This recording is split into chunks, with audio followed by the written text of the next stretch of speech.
Hello everyone, this is the video for the final lecture, Lecture 24, and today we will be covering the entirety of Chapter 24.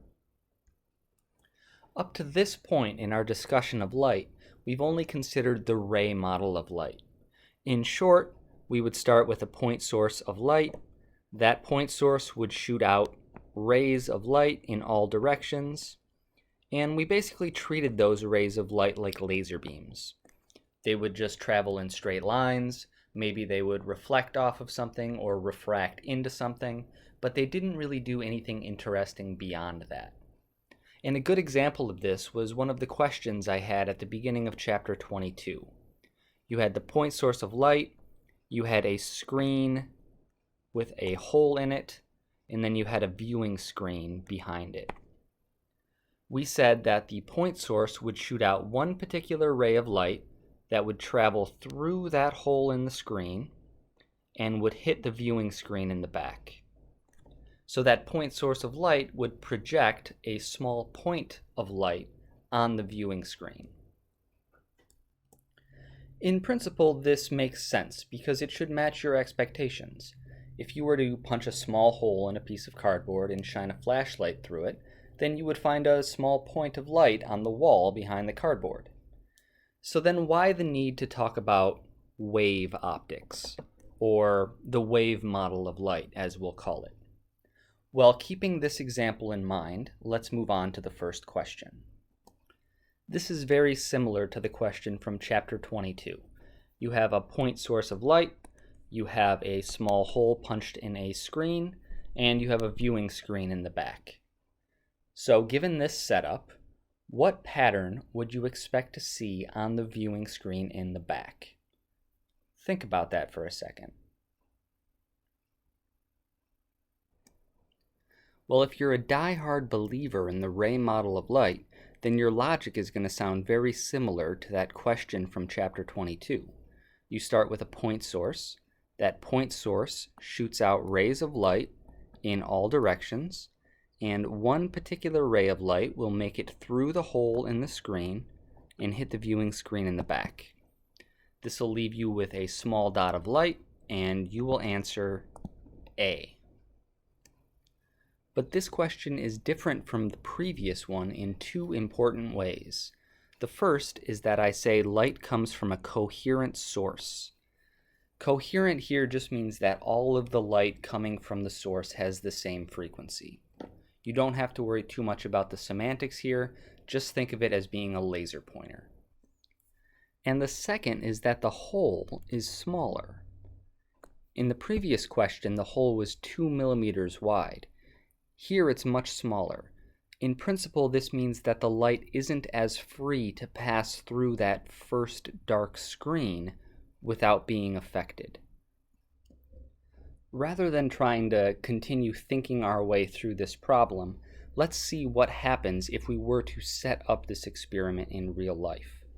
So I don't want to watch through this whole video, but I assure you his setup is very similar to that of the question. When I click play, he's going to shine a laser through a tiny hole, and he's going to see this. You have a very bright central spot, and then around that central spot, you see rings of light. So the pattern that we actually see matches up with C. Well, what's going on here? We had this ray of light model that was working very well for us when we were talking about mirrors and lenses, but it doesn't match up to experiment in this case. We're finding something that the ray model of light cannot predict. It's not as simple as just one laser shining through that hole and projecting a light on that back screen. What we see is more like the picture in the lower right. You have light going through that opening, then something happens between that opening and the screen to cause a pattern of bright and dark spots on that back screen. And if you think this is all some sort of physics hocus pocus, or maybe there's something funny going on with the slits in the screen, maybe there's 4 or 5 slits that are allowing more light through than I'm letting on. Well, you can actually try this at home for yourself very easily. All you need is a relatively dark room, a laser pointer, and a single piece of hair. Here's a video I made of myself doing this experiment. I start with a dark room, I add a laser pointer, and now I'm trying to carefully position a thin piece of hair vertically across that laser beam. And this is what I get. You see a very bright central spot. Next to that you see 2 dark spots. Then you see 2 bright spots. And it continues alternating with these dark and bright spots.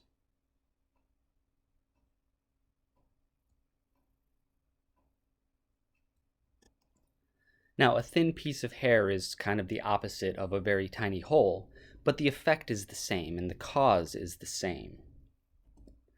In any case, we find that the ray model of light is no longer sufficient, and we need another model to describe this behavior. Now, I again want to stress, this does not mean that the ray model is wrong. The ray model works when it works. It works well for reflection and refraction, for example, but it just doesn't explain this behavior. So this is why we need the wave model of light. In the wave model, we treat light as a wave made from electric and magnetic fields, or electromagnetic waves. And the reason this phenomenon can be explained using a wave model is because we see similar behavior in water waves. If you feed water waves through a relatively large aperture, then they'll pass through fairly undisturbed. This is similar to the question from chapter 22, where you're shooting light through a relatively large hole in a screen, and you get an undisturbed point of light on the viewing screen in the back. However, if you reduce the size of that aperture, then once the waves pass through, they start to curve around. And the curving of the wave fronts can be used to explain that pattern of bright and dark spots. First, let's see this phenomenon in action for water waves. In the back, you have a machine that's making waves. Those waves are traveling initially through this large hole, and you'll see that the waves are fairly unaffected as they pass through the hole. Now he's going to add some plates to make it a small aperture, and when he does that, you'll see the waves start to spread out as they pass through the aperture.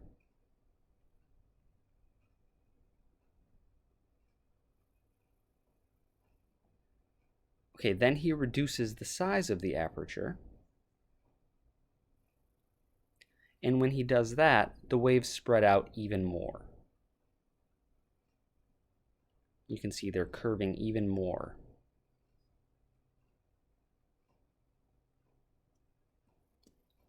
So in the wave model of light, we treat light as a combination of electric and magnetic fields that are forming these sinusoidal waves, waves that look like the sine function. We might say that a light source emits electromagnetic waves in all directions. So this means that from the light source in the center, you're going to get spherical wave fronts emanating equally in all directions. When you are close to the source, you can detect the curvature of these wave fronts. But when you get further away, those wave fronts start to look flat. And we call them planar wave fronts at that point. So now we have 2 scenarios where light is behaving differently. In the case of a large hole, light behaves like a ray or even a particle, where it just passes through and it's undisturbed. But if you reduce the size of the hole, then light behaves more like a wave. And which properties you see from from the light is dependent on the situation that you put the light in. So in fact, it's not just light that displays this behavior. All matter in the entire universe has both properties of waves and particles. We call this wave-particle duality. And it's something that's very real in our universe. You won't see it on a macroscopic level like in your everyday life, but on a microscopic scale, if you were to shoot, say, electrons through a very tiny hole, then they would display behavior that can only be explained using these wave fronts. We'll talk more about that later.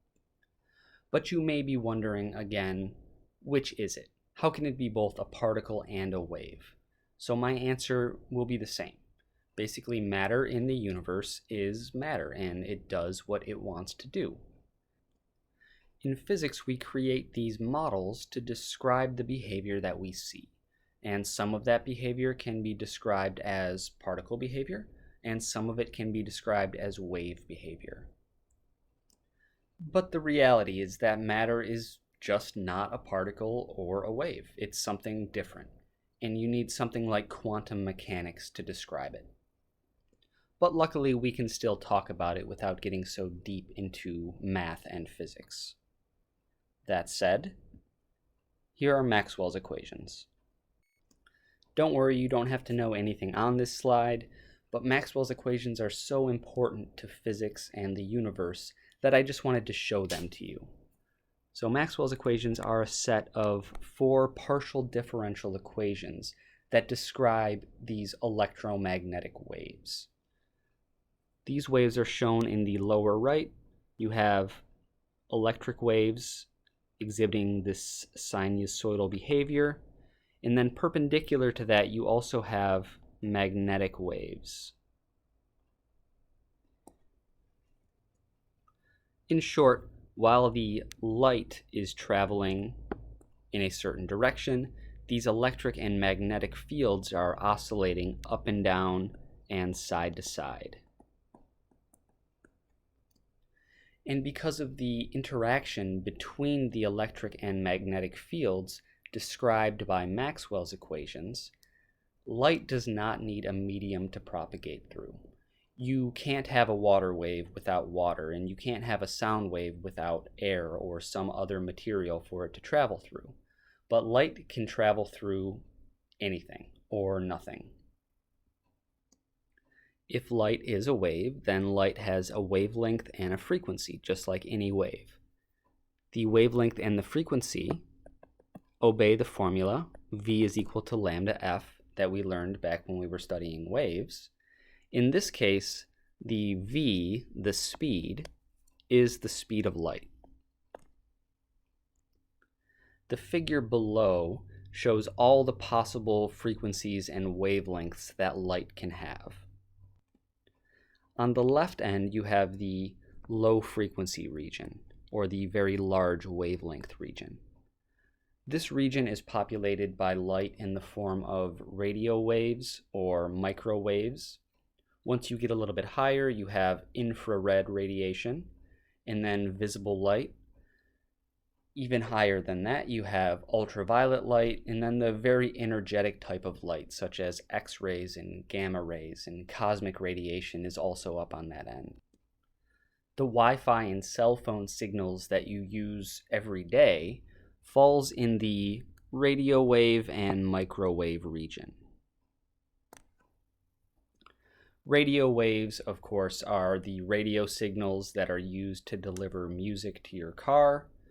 The microwave in your kitchen may even have a sticker on it to tell you the frequency of the waves that it uses. Mine says 2500 megahertz, or 2.5 times 10 to the 9 hertz. So my microwave falls somewhere around right here. Infrared light is thermal radiation, the heat that we feel from the sun. Visible light is, of course, the light that we can see. UV light is also the dangerous type of radiation that we get from the sun. X-rays are used in X-ray machines. And gamma rays and cosmic radiation are a very energetic light that typically only comes from outer space, although we can produce that kind of radiation on Earth. This question is just about the relationship between frequency and wavelength for light. So if red light has a wavelength of about 650 nanometers, and blue light has a wavelength of about 450 nanometers, then how do the frequencies of the two types of light compare? If we go back to the EM spectrum, we can see red light to the left has a frequency of about 4.3 times 10 to the 14 hertz. Blue light, that's closer to the right, has a higher frequency of 7.5 times 10 to the 14 hertz. So from the picture, we can see that the frequency of red light is less than the frequency of blue light. However, we can also see it from the formula. If the speed of light is equal to the wavelength times the frequency, then if you go from red to blue, you go from a larger to a smaller wavelength. So if lambda gets smaller for blue, the frequency for blue light has to get larger. This is because the speed of light is a constant. To explain that pattern of light and dark spots on the screen, let me remind you about wave interference. If you have two waves in phase with each other, so the green and the blue wave, then the amplitudes of those waves will add up to a larger amplitude wave, the red wave. This is called constructive interference. If you have two waves that are out of phase with each other, such as the green and blue waves in the lower figure, then those two waves will add up to form a smaller wave, the red wave down here. This is called destructive interference. And the takeaway is that waves can work together to either form larger waves or smaller waves. Here's a slide that I had skipped previously, but I want to quickly go over it to help explain this pattern of dark and bright spots.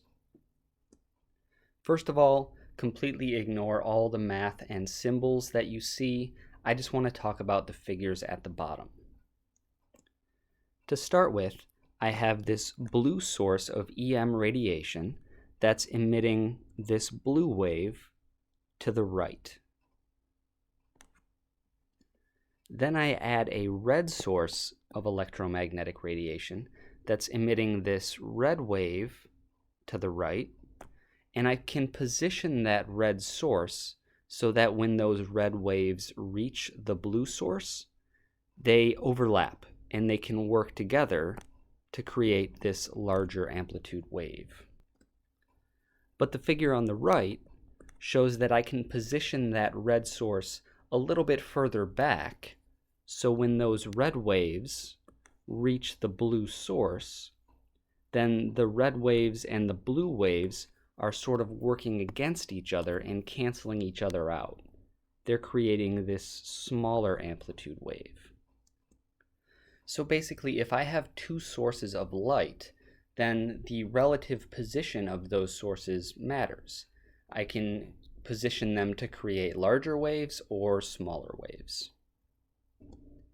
Now let's think about this in terms of that slit experiment. Instead of a single slit, I'm going to start by talking about a double slit. So you have two holes in the screen, and you're shining light onto those two slits. Now we're going to consider these slits to be small, so when the light passes through, it's going to exhibit this wave-like behavior where it spreads out. Light passing through the second slit will exhibit the same type of behavior. Essentially, you have two sources of light, each slit being a different source. Now remember, when I draw these lines, these are supposed to represent the high point of the wave, the part of the wave that has the largest amplitude. So when you see a region where the blue and red lines overlap, you have a spot where two large amplitudes are passing over each other. These are spots where the waves are working together to create a larger amplitude wave. This gives you a region of constructive interference where the two waves are working together to give you this region of large amplitude light. As I've drawn it, this large amplitude light is traveling right down the center, so when it gets to the screen in the back, it'll appear as a large bright spot. Alternatively, you have these regions where the wave fronts are not overlapping, and at these places the waves are working opposite each other, so they're creating destructive interference. As a result, you have a very small amplitude light wave that when it reaches the screen will appear as a dark spot. You can see this a little more clearly in the figure on the right with the water waves. You have two sources of waves that are creating these overlapping circular waves. In the regions where the peaks of the waves are overlapping, you get larger waves. In between those larger wave regions, you have places where the waves are canceling each other out. So then by the time these waves get to, say, a distant screen, you'll have regions where you have large waves and regions where you have no waves at all. These are just like the bright and dark spots we see on the screen. And here's a video of this water wave behavior in action. He has two balls that he's going to bounce up and down to create waves. The waves individually will form these circular patterns, but when he bounces both of them together, you have two circular waves that are continuing to interfere with each other, and it gives you these regions of large waves and regions where there's no waves at all.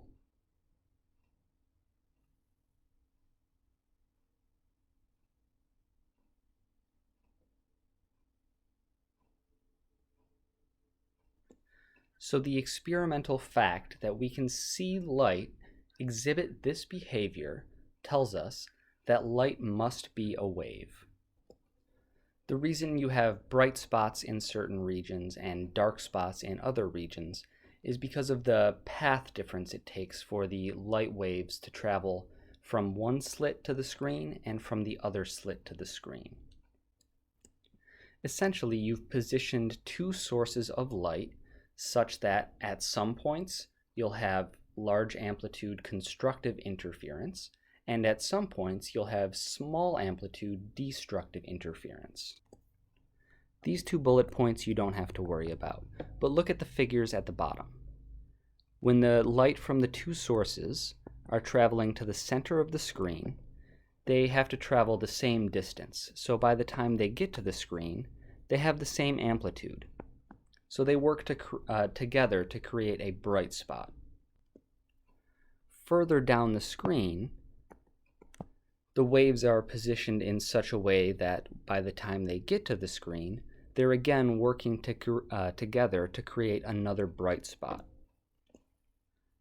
In between those two bright spots is a spot where these sources are positioned such that when the light reaches that spot, they're working against each other with destructive interference to create a dark spot.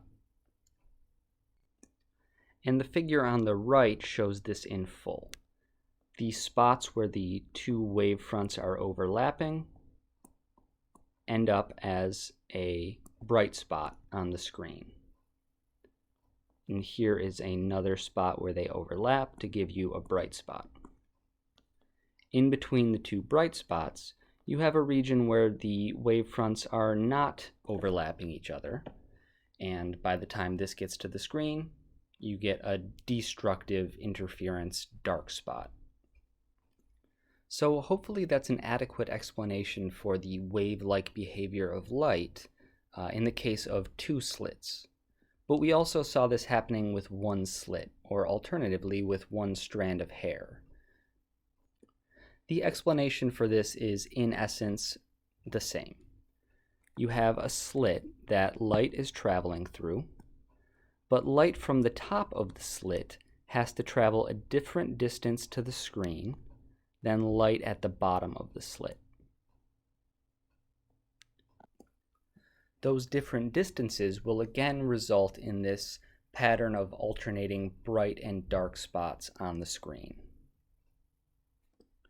And the way it works with a strand of hair, if I just use this dot to represent a strand of hair, then you have light passing by that hair.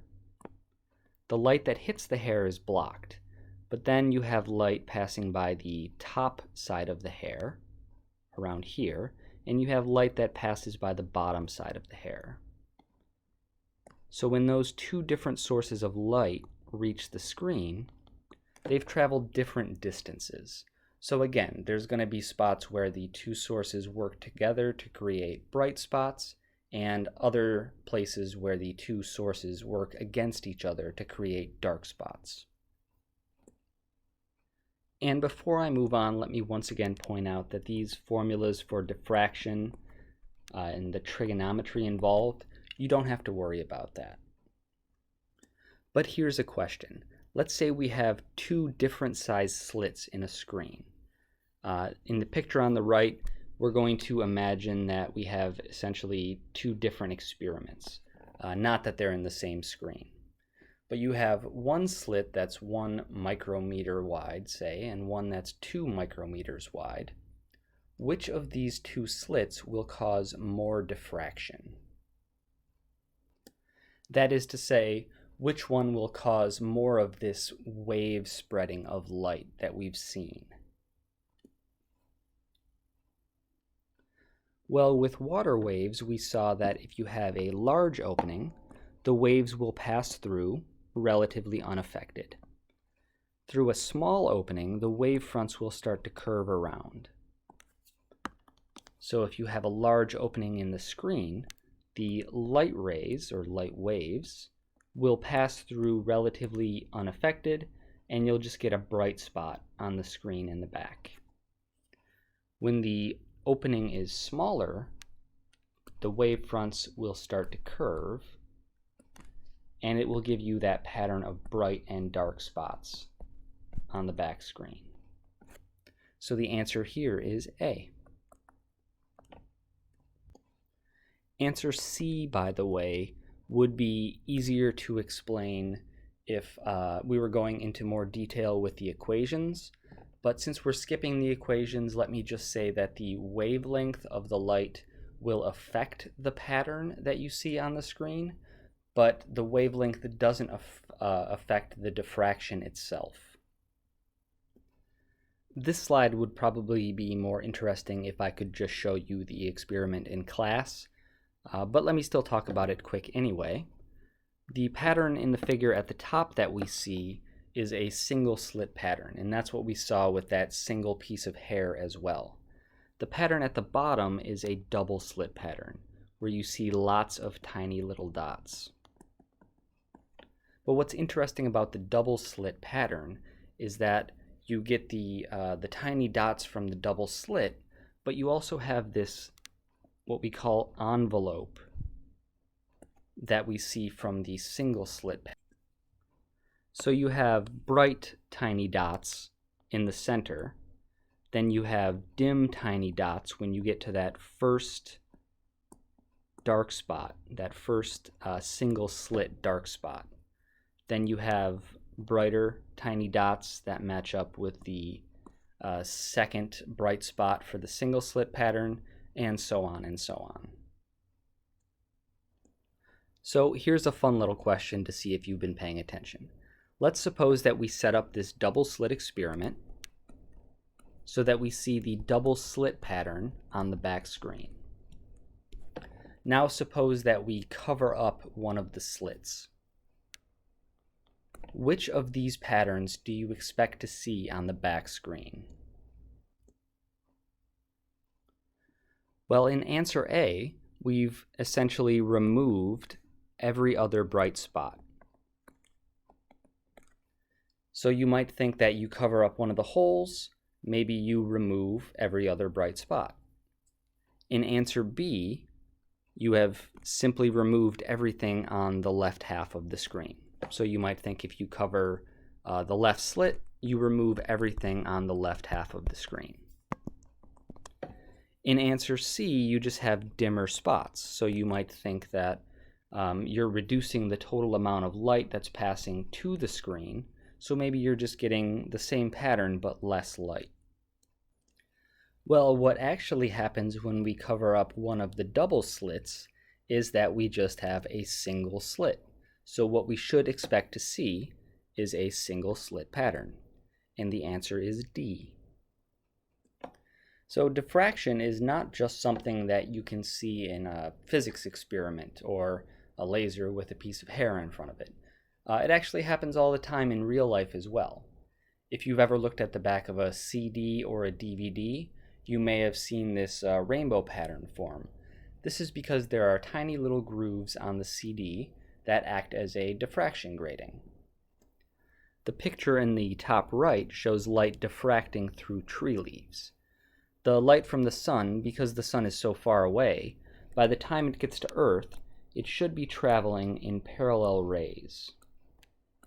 But as you can see in the picture, the light near the top is traveling at a different angle than the light at the bottom.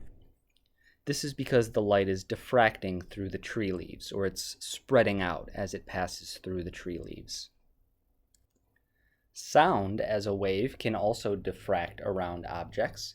If you imagine yourself in an open field with a single tree, and you're standing behind the tree, you will be able to hear someone yelling to you on the other side of the tree because the sound waves will diffract around the tree.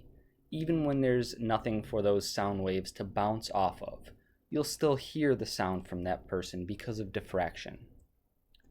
And then there's this phenomenon that's sort of grossly named iridescent meat rainbows. If you've ever gotten deli meat that looks like this figure in the bottom right with this sort of shiny rainbow color, that's because of diffraction. Essentially, when the meat is sliced, there can be little grooves left over, and those grooves can actually diffract the light that's reflecting off of the meat. This is only part of the reason it may occur. Also, if there's an oily layer on top of that meat, then because of refraction, that oily layer can also cause interference with the light. In both cases, you can get this shiny iridescent color on the meat. And then I want to briefly talk about light as a particle. So I'm going to very quickly go through these next few slides, but I left them in case you're interested, so you can do a little more work on your own. The experiment that shows that light also behaves like a particle is called the photoelectric effect. Basically, this phenomenon shows that light, rather than being a ray or a wave, can be described as a tiny packet of energy, which is essentially a particle. The wave model of light fails to predict the results of the photoelectric effect experiment. But if we treat light as a tiny packet of energy, we can describe these results. These tiny packets are particles of light that we call photons. A lot of the ideas and work on this subject was started by Albert Einstein. But to be fair, a lot of his work was based on the work of another physicist named Max Planck. Einstein deservedly gets a lot of credit in the field of physics, but Planck at least gets a constant named after him, a constant that is in fact so important that this number is written on his tombstone. Both Einstein and Planck received Nobel Prizes in physics for this work in proving that light is in fact a particle, a photon. Interestingly enough, Einstein, who is mostly famous for his ideas involving gravity with special relativity and general relativity, he did not receive a Nobel Prize for his work with relativity, but instead for this idea that light is a particle called a photon. That's how important this idea is in the world of physics. So you may be wondering, is it possible to see that light can behave as both a wave and a particle? Well, the figures at the bottom show the double slit experiment. So you have two slits, and you're shining light through these two slits. The intensity of the light is so low that only one particle of light can pass through the slits at a single time. So when those individual particles reach the screen, you can see them appear one by one. At first, you just see a random appearance of particles throughout the screen. But as more and more particles build up in figures B and C, you can start to see that double slit pattern with the bright and the dark spots. So you have particle-like behavior where you're seeing individual points of light appear on the back screen, but you also get wave-like behavior as a whole, where you see the light and the dark patterns that come from diffraction and the wave model of light. And here's this experiment in action. You will see an interference pattern built up photon by photon. In the top right, they're keeping track of the time. So this is 0.025 milliseconds. You'll start to see individual points of light appear on the screen. And again, at first, it just looks like random points of light distributed all over this screen. But as more and more of these points build up, you can start to see the characteristic stripes, the bright and dark stripes that you see in the diffraction and the wave model of light.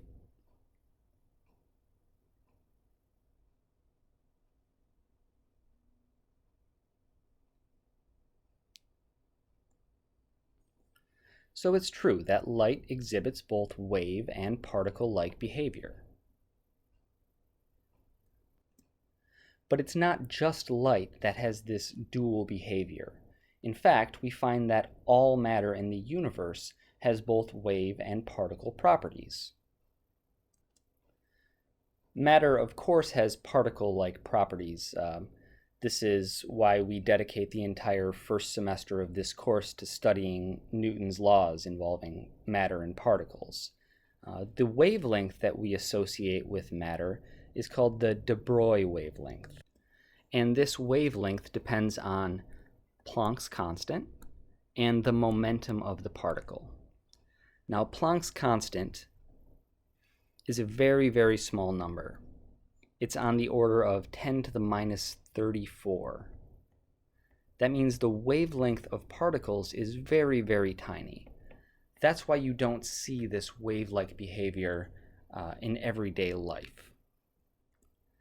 But it is possible to see that matter has wave-like properties, and in fact, these diffraction patterns that I showed a few slides ago, this was created with a double slit experiment, but it was not photons that were shot through the slits, it was actually individual electrons.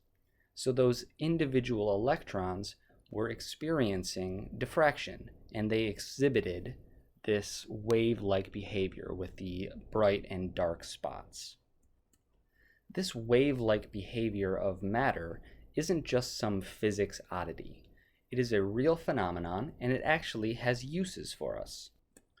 Regular microscopes work by shining light through lenses to magnify the size of an image, something we learned a few chapters ago. But there are limits to the amount that you can magnify an image using light. These limits are essentially due to the relatively long wavelength of light. So here I mentioned that a low energy photon has a wavelength of roughly 1200 nanometers.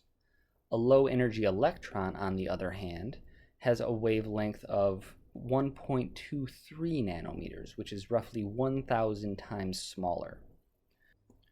Due to that very small wavelength, if you use electrons to view images with a microscope, you can actually get a much better resolution than with a regular microscope. In fact, the best electron microscopes that we have nowadays can resolve objects on the scale of about 0.07 nanometers. And for reference, atoms have sizes on this same scale. So if you have an atom that is 0.1 nanometers wide, you should actually be able to resolve that individual atom with an electron microscope. The inner workings of this microscope I'm going to skip over for the most part, but let me mention a few things to link it back to earlier in the semester. To control the electrons, you use electric and magnetic fields, and the electrons pass through lenses, these condenser lenses and objective lenses. They're very similar to the eyepiece and the objective lens in a normal microscope. The resolution on an electron microscope is so good that you can see incredible detail on these very tiny objects. For example, the top right picture shows a human retina. You can see the individual rods and cones that comprise the back of your eye. In fact, you can even see tiny details on these tiny objects.